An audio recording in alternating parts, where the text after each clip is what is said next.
todos os casos de fratura de odontoide, tipo 2, a sua escolha é sempre a abordagem posterior, ou tem uns casos que você vai anterior aí?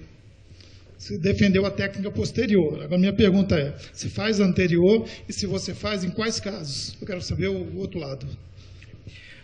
Aqui obrigado pela pergunta, antes de mais. Aqui a minha tarefa era defender a via posterior, mas não, faço vias anteriores. A dificuldade é quando é que eu decido passar para uma via posterior ou fico na via anterior. Para indivíduos mais jovens, claramente via anterior. Para indivíduos mais idosos, claramente via posterior. Aqueles intermédios, é muito interessante nós sabermos quais são aqueles que de facto têm uma qualidade óssea mais baixa que nos obriga a fazer. Quando tenho dúvidas, faço uma via posterior.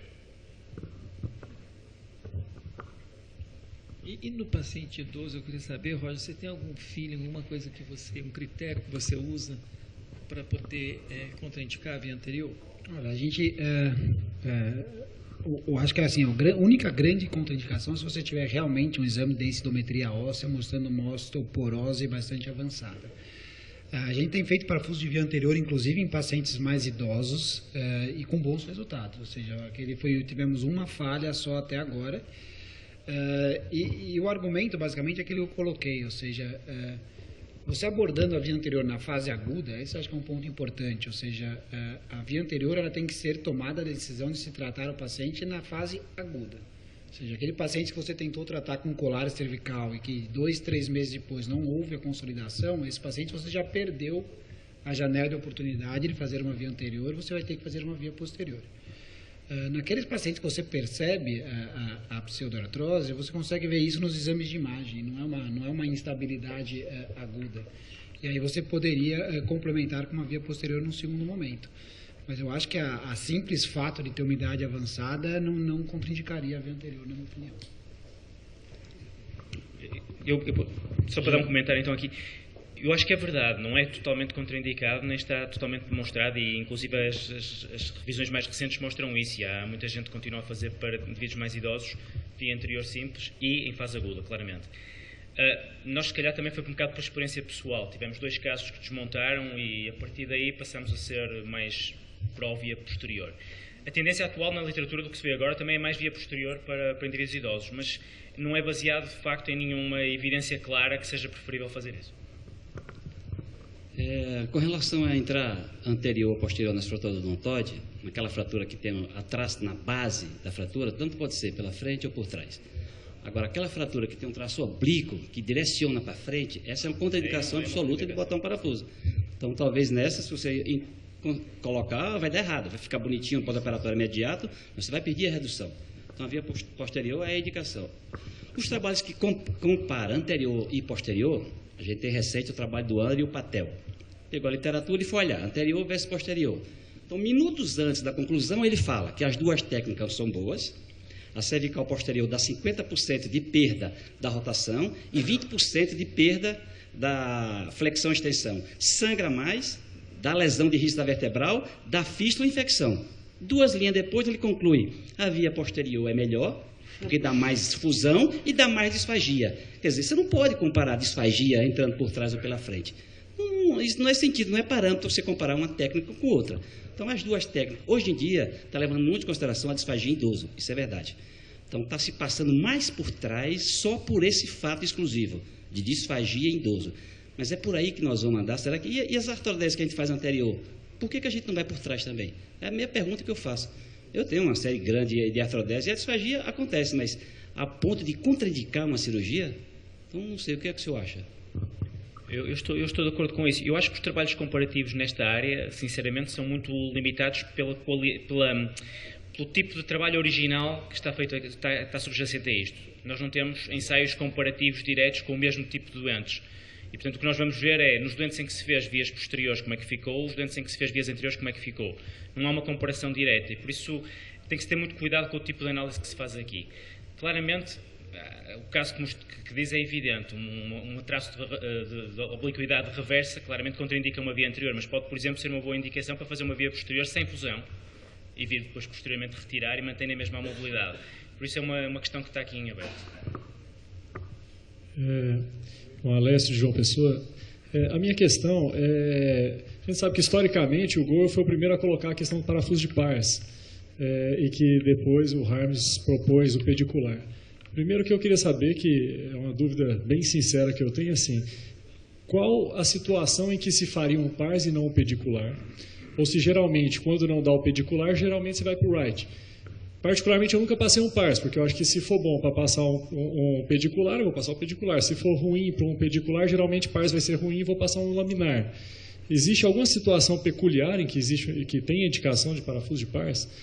Pessoalmente, eu faço muito frequentemente, ou pedicular bilateral, ou quando é ruim de um lado, geralmente não é ruim dos dois. Faço pedicular de um lado e right do outro.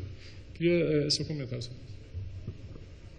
Para responder, isto tem mais a ver com uma questão anatómica do que propriamente com o tipo de parafuso que se põe.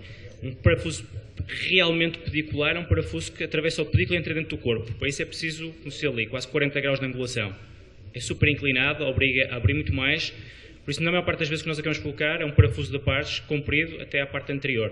Mas não é um verdadeiro parafuso pedicular, não é um PARS. Assim, só respondendo, eu acho que essa sua consideração é válida se você estiver falando exclusivamente de C1, C2. Eu acho que a grande indicação de parafuso de PARS, no sentido de colocar parafusos bem curtos, são aqueles pacientes onde você não tem anatomia que lhe permite ir para o corpo, para o pedículo, e que você pretende reconstruir de C1 a C3. Nesses parafusos que você vai incluir mais de um nível, o parafuso translaminar ele não encaixa na barra. Ele fica muito difícil, tem que deixar ele mais longo para fora, então isso acaba te dificultando. Então você acaba tendo que usar um parafuso mais curto na PARS para favorecer a sua montagem, principalmente se for mais do que um nível. Para um C1 para C2, eu acho que o right é perfeito e realmente não tem necessidade. Eu achei que as apresentações estão espetaculares, acho que é isso mesmo, exato. Mas existe uma epidemia aqui em São Paulo, e eu acho que no mundo inteiro, na Europa deve ser pior. Existe uma epidemia de fratura do odontoide do idoso. Deve ser o que acontece em Portugal. Dessas revisões que vocês mostraram, tem duas delas que, de fato, que aumenta a disfagia no idoso. E disfagia no idoso é quase uma sentença de... tem um trabalho do Medcare que estudou só a fratura do odontoide do idoso. Viu, Dantas? Não podemos ser tão apaixonados assim pela técnica. E aumentou muito a taxa de reoperação na cirurgia anterior no idoso, recomendando a cirurgia posterior no idoso. Então, eu acho que a apresentação de vocês está perfeita, mas eu tenho a impressão de que no idoso, e aí precisa saber se é acima de 60, acima de 64, igual aos...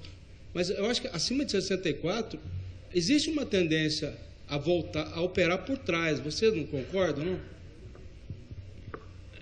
Em termos de números atual, claramente a tendência acima dos 65 é fazer via posterior, a tendência.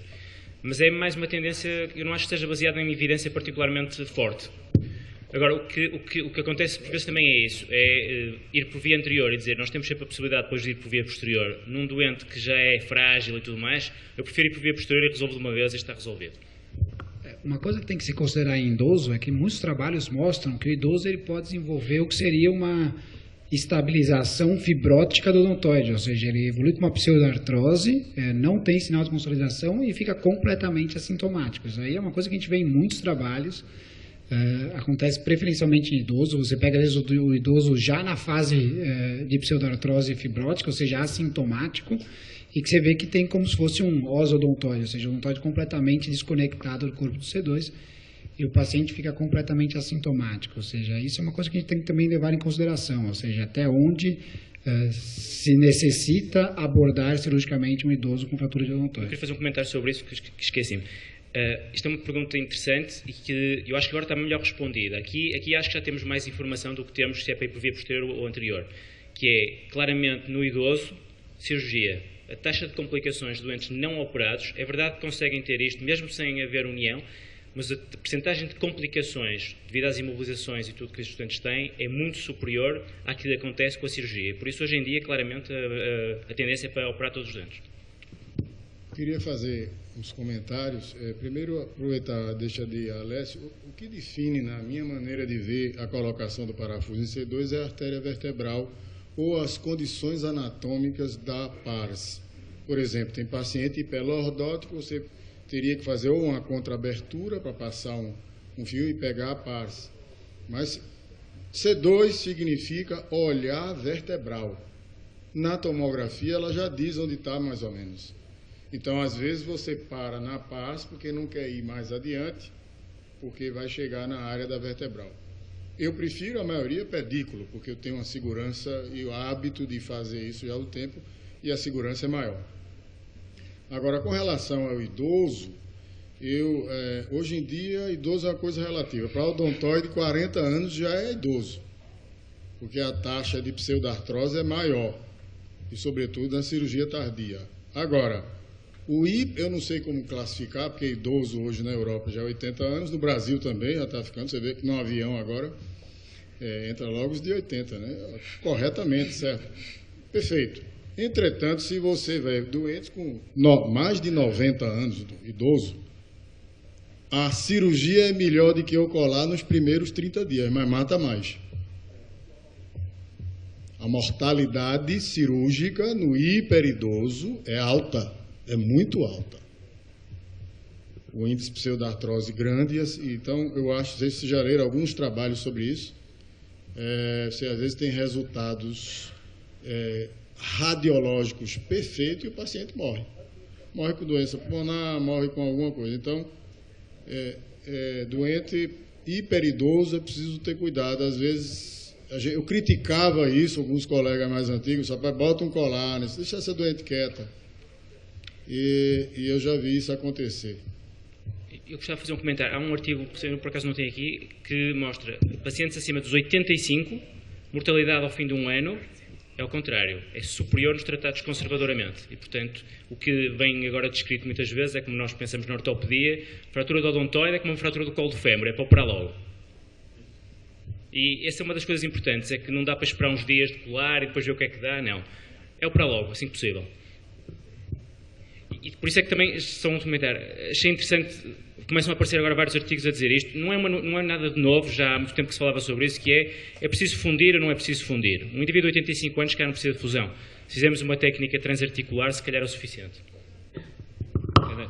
Can I comment? I agree with my colleague and the others, but the problem is the level of activity of the elderly patients. Sometimes you have 80 years old, very active, sometimes 80 years old, very low activity. So biologically, it's very, very important. That means that sometimes you can also treat this patient with only color. Fibrosis, pseudarthrosis, doesn't matter for the lower activity of a patient. It's different who of you is orthopedic. If you have a hip fracture, you have to, if you want to walk, you have to keep inside a nail, you know. But for the cervical, it's completely different. If you don't need to move so much the cervical spine, you don't need surgery. So you avoid complication when you are 90 years old. That's the problem. If you are young, odontoid fixation. Older, when you to deal about the quality of bone, the level of activity, and biological age. That's my opinion. There is a paper that octogenarians, people, have the same results, fixed or not fixed, in the odontoid fracture. Yeah. Roger, o Opfelman mostrou a série dele, antiga e a recente, com paciente idoso. Aí ele pegou, viu que os pacientes que ele colocava um parafuso no idoso, ele teve 56% de pseudartrose, a partir de 65 anos. Aí, a partir daí, ele começou a usar 2 parafusos, e a pseudartrose baixou para menos de 10%. Você acha isso válido? A ponta odontoide tem 9 milímetros, um parafuso tem 3,5, 2 já dá 7. O que é que você acha disso? Então, acho que aí tem algumas considerações. Primeiro, a população, né? O Murilo Dyer, de Goiânia, a tese de mestrado dele que foi publicado foi exatamente nessa questão. Me disse se cabia ou não 2 parafusos no odontoide na população brasileira. E ele disse que não cabe. Então, assim, medindo na população brasileira, isso é uma questão, ou seja, a gente tem que pensar a nossa população, ou seja, é diferente um americano, um holandês e o brasileiro, em termos de tamanho anatômico do odontoide. E na tese do Murilo, ele me fez uma medida, uma tese bastante interessante, está publicada, de que não comporta, na média do brasileiro, 2 parafusos no odontoide. Em termos, apesar desse trabalho que você citou, a maioria dos trabalhos eles mostram que não existe uma diferença estatística também de colocar 1 ou 2. Então, eu realmente nunca tentei colocar 2, sempre tentei colocar 1. Mas, assim, do ponto de vista da literatura, respondendo isso, tem esses 2 pontos. Não parece aumentar a chance de sucesso com 2, e que no brasileiro, pelo menos de acordo com o trabalho do Murilo, não comportam 2 parafusos. Vou dar a opinião diferente. Eu, por norma, ponho 2 parafusos. Por norma. Mas faço porque penso que, do ponto de vista de estabilidade, parece-me superior fazer 2 parafusos do que 1 jovem. No idoso faço por via posterior, por isso não tenho grandes problemas de pensar no assunto. Mas no jovem ponho sempre 2. Desde que me caibam.